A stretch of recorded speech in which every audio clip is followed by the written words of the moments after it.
The word jihad is mentioned in the Quran about 41 times.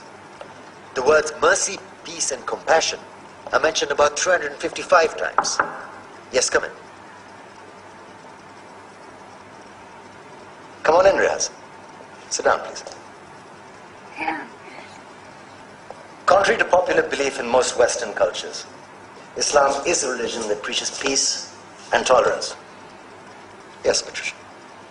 If Islam truly is a religion that preaches peace, then how come the world's most troubled spots, the West Bank, Afghanistan, Pakistan, Iraq, they're all plagued with Islamic terrorism? Well, that depends on your definition of terrorism. Some might argue that the U.S. invasions of countries like Iraq and Afghanistan are also acts of terrorism. No, those were acts of war to get rid of despotic regimes. Or a means of getting at a country's oil.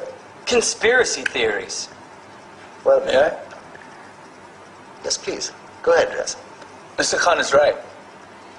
I mean, if we're talking about terrorists, the world's biggest terrorists are the white superpowers. Come on now. No, really, stop and think about it.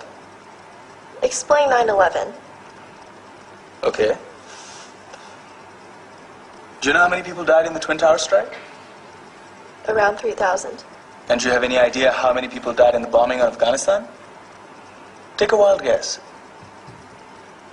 More than 15,000 people died.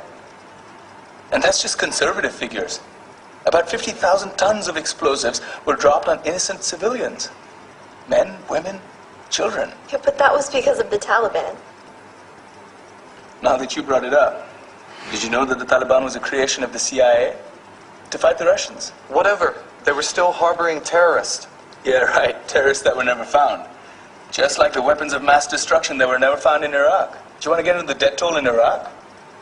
500,000 civilians and counting. And what do Britain and America say when they don't find these weapons? It's simple. They just say sorry. And still refuse to relinquish control of these countries. What are you trying to say? What I'm trying to say is that just because you're American, wear a fancy suit, and call yourself the president, doesn't make you any less of a terrorist. I'm saying that if you don't stop meddling in other people's countries, you will face a backlash. If Muslims like you feel that way, then why don't you get out of our country?